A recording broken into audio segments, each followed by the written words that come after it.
jumping up and down again. Don't. You have to admit, whether you like it or not, the movie has presence and a unique personality. Exactly. It clearly has a strong identity and wasn't afraid to take risks. This is the third installment of the saga that started back in 2002 with 28 Days Later, forever popularizing fast zombies, the relentless infected. Yep, it's back, and this time with the original team, director Danny Boyle and screenwriter Alex Garland. For me, that's already a great start, right? Absolutely. And wow, this duo is heavy.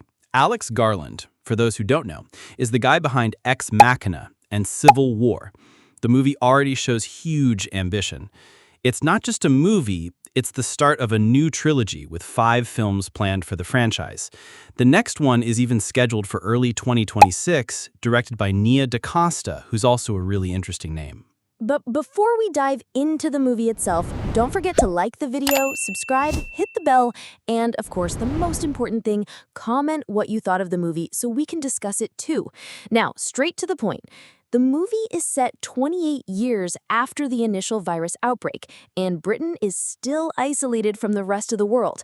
We follow a community living on an island using the tides to protect themselves from the infected, with a whole primitive society vibe. Exactly. But we need to point out that the movie ignores the ending of the second film, 28 months later, where the infected reach Paris, showing that they escaped Britain.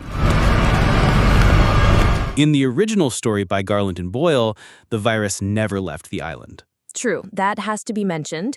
The story centers on a family. The father, Jamie, played by Aaron Taylor Johnson, who's a brilliant actor.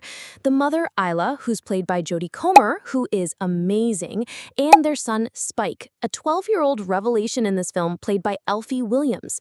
Jamie takes Spike out of the community to teach him to hunt and survive, a sort of initiation ritual. And Danny Boyle, as expected, brings a unique visual identity to the film. He used iPhones with some crazy accessories, not just a regular phone, to shoot, giving some really different angles, almost like a bullet time effect. For me, it works really well and adds a dynamic, tense vibe. Absolutely, you can feel the urgency. It really heightens the tension. I loved it. And the soundtrack is a show on its own, creating an insane sense of suspense, with sounds that almost make your seat shake in the theater.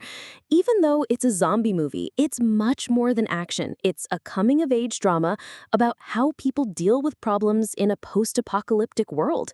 Some compare it to The Last of Us, but the original 28 Days Later already did that back in 2002. Yes, and speaking of drama and coming of age, it brings some deep reflections about truth, myths we create, and even allegories about Brexit and the pandemic. The idea of Britain isolated while the rest of the world moves on is very powerful. Speaking of isolation, the island where the family lives gives a sense of regression, in contrast to the virus outside, which shows evolution in the infected. I liked the points and references the film makes, but I have a few small complaints.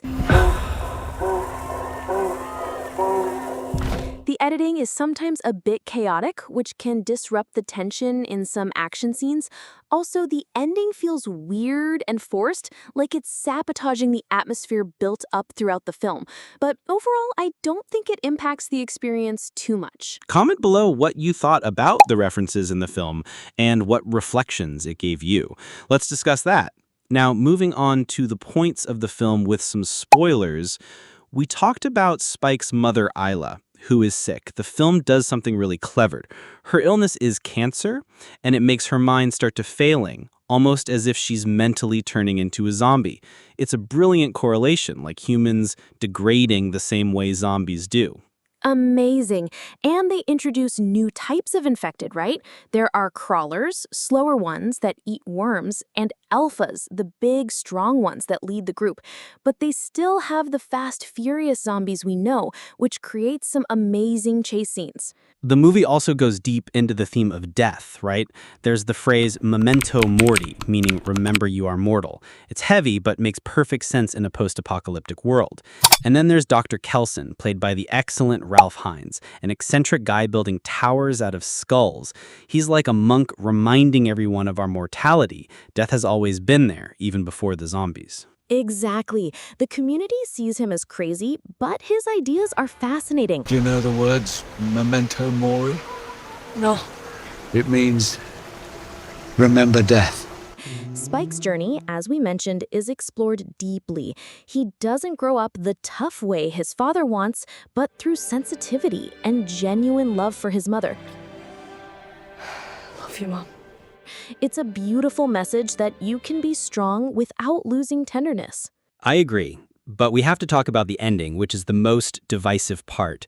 For me, it's kind of bizarre, like the Power Rangers suddenly show up. There's a gang led by Jimmy, a kid from the opening scene.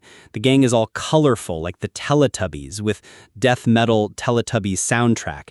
There's even a reference to Jimmy Savile, a controversial British figure in real life. Very strange. Yes, for me, it was a very abrupt tonal shift. It seemed unnecessary, just a forced hook for the next sequels. But at the same time, Danny Boyle is that crazy genius, right? He invents things that can be bizarre with a lot of courage and boldness. Of course.